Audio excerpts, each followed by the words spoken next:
গতিমান হচ্ছে ভালোবাসা।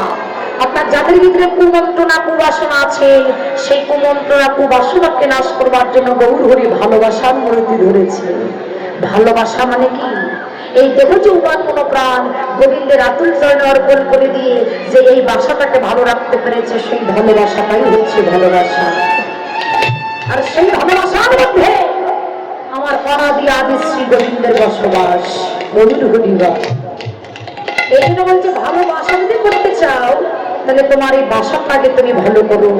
এই বাসাটা যদি তোমার ভালো হয়, এই নোংরা বাসা কি করে ভালো হবে বাবা? এই বৈষ্ণব পদকর্তা বলছে আমার এই বাসাটা নোংরা হয়ে গেছে, তাহলে এই নোংরা বাসা ভালো করবো কেমন করে?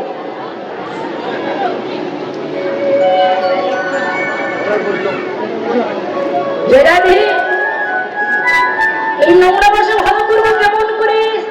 তাহলে এই নোংরা বাসা ভালো করতে গেলে তোমাকে কি করতে হবে? ভক্ত সঙ্গ করতে হবে, সাধু সঙ্গ করতে হবে। মন দিয়ে শুনুন, জগতে জগতে আয়নার উপরে ময়লা করলে সেই আয়না যদি না মোছা হয়, তাহলে নিজের মুখমণ্ডলটাকে দর্শন করা যায় না। তাহলে আমাদের বহু আয়নায় ময়লা করলে আমরা কি করে মুছবো? ভালো করবে এই দেহ আয়নায় যদি ময়লা করে মরিচা ধরে, তাহলে কি করতে হবে? সদাই সর্বদাই ভক্ত সঙ্গ করতে হবে, কৃষ্ণ সঙ্গ করতে হবে, ভক্তের চরণ ধুলি অঙ্গে মাখতে হবে। এই ভক্তের চরণ ধুলি অঙ্গে মাখতে মাখতে যদি কোনোদিন কৃপা করে একটা নিষ্কাঞ্চন বৈষ্ণবের চরণ ধুলি তোমার অঙ্গ লেগে যায়, সেদিন তোমার বাসা ভালো হবে।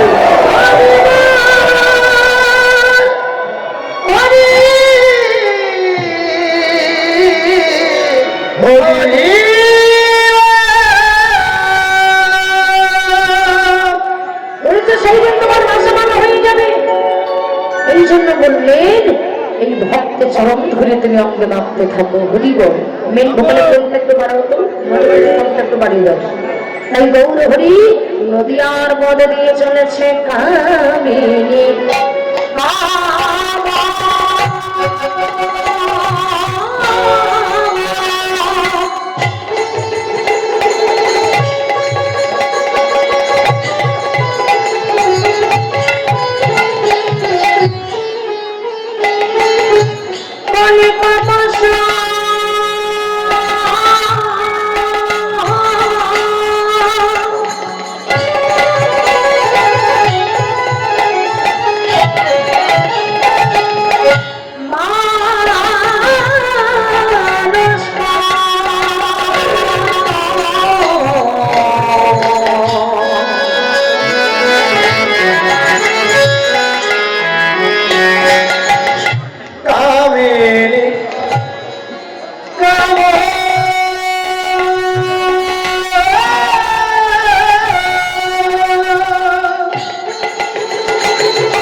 গৌরাঙ্গ মহাপ্রভু তিনি রাধা ভাবে ভাবিত হয়েছেন।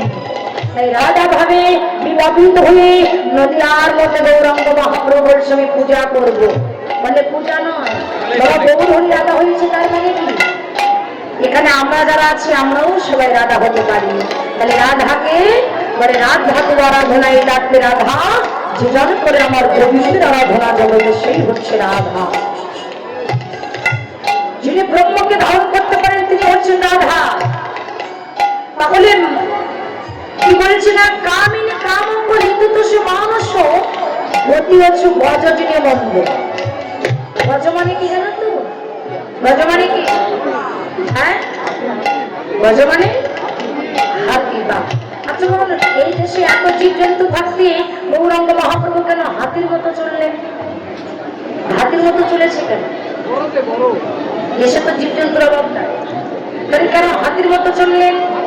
হ্যাঁ, দেখবেন হাতি যখন পথ দিয়ে যায় হাতির চলন গতিটা দেখবেন। হাতি কিন্তু আঁকা বাঁকা কোনো দিকে হাতি লক্ষ্য যায় না, যে পথ দিয়ে যায় সে পথ অনুসরণ করে হাতি সোজা পথে চলতে থাকে। দেখবে হাতির আঁকা বাঁকা কোনো পথে লক্ষ্য থাকে না, হাতি সোজা পথে চলতে থাকে।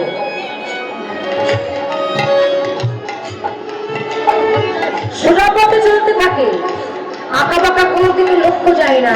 এই জন্য বললেন ভজন পথে যেতে গেলে আগে লক্ষ্যটাকে ঠিক রেখে সোজা পথে চলতে হবে।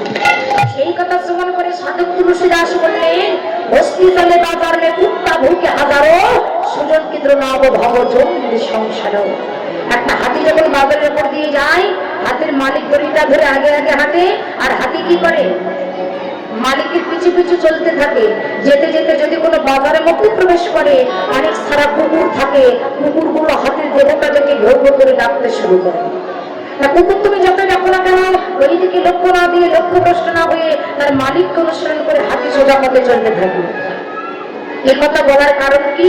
এই জগতে কোনো বৈষ্ণব বাবাজি যদি গলায় বড় বড় মালা দেয়, হাতে কোনো জপের মালা নিল, মাথায় শিক্ষা রাখলো, এই পথ দিয়ে যাচ্ছে, দেখবেন অন্য ধর্মের ছেলে মেয়েরা নয়, আমাদের সনাতন ধর্মের ছেলে মেয়েরা ওই বৈষ্ণব বাবাজিকে দেখে অনেক ক্রিটিসাইজ করে। রাধে রাধে বৈষ্ণব বাবাজিকে দেখে অনেক সময় বলে ওঠে হরি বল। শুধু বৈষ্ণবকে নয় বাবা, আমরা যখন এই কলকাতা নিয়ে যখন আমরা পথ দিয়ে যাই, তখন আমাদেরকে দেখে অনেকে বলে হরি বল। আমাদেরকে দেখে যখন হরি বল বলে, তখন আমি কি বলি জানেন? এইটাই বলি যে চন্দ্রপুরুষের ভাগ্য ভালো, যারা জীবনে কখনো কোনোদিন বদলে হরিনাম উচ্চারণ করে না, আজকে আমাদের থেকে ওদের বদলে একটু হরিনাম উচ্চারণ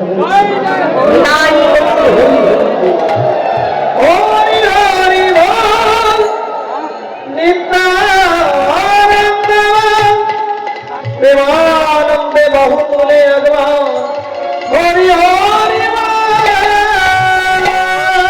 এই হরি বল বলতে একজন এমন অভ্যাস হয়ে যাবে,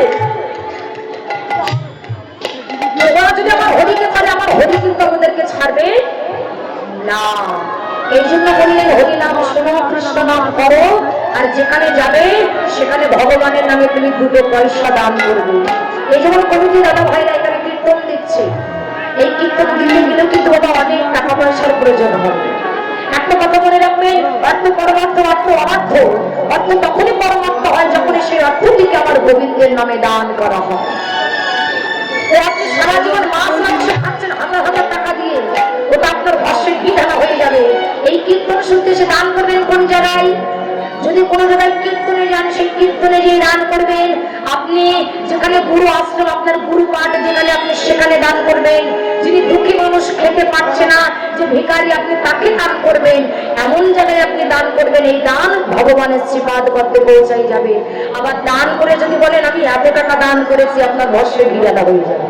আপনি দান করেছেন, তাই সেটা বড়াই করে আপনি বলতে পারবেন না। যে অনেকে বলে না এটা আমি তৈরি করেছি, এটা আমার টাকা দিয়ে তৈরি করা এই মন্দিরটা।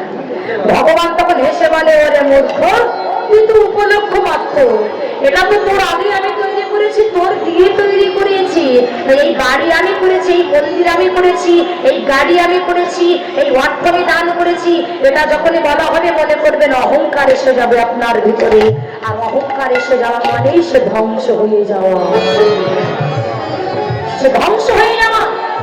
অহংকার করবেন না, ভিতরে প্রেম থাকা থাকবে, ভক্তি থাকবে। এই ভক্তি দিয়ে, প্রেম দিয়ে তাকে ডাকতে হবে, তার নাম করতে হবে। আজকে এই কমিটি দাদা ভাইরাও তারা অনেক টাকা খরচা করে এখানে কীর্তনের আসর দিয়েছে। আপনারা যদি দান যদি করতে চান, এখানেই দান করবেন। এই দান গোবিন্দের শ্রীপাদ পদ্মে চলে যাবে। শুনুন, আপনি দান করছেন কোথায়? গোবিন্দের নামে দান করেছেন। এখন সেই দান নিয়ে সে কি করবে তার ব্যাপার, কিন্তু আপনার দানটা তো সঠিক জায়গায় আছে, এটা মনে রাখতে হবে। এই গৌরাঙ্গ মহাপ্রভু যখন নদীয়ার পদ দিয়ে চলেছে, নদীয়ার এক নাগরী অপর নাগরীকে দর্শন করে বলছে, ও নাগরী শোন শোন, তোরা দেখি নদিয়ায়, এই সোনার নদিয়া সজনা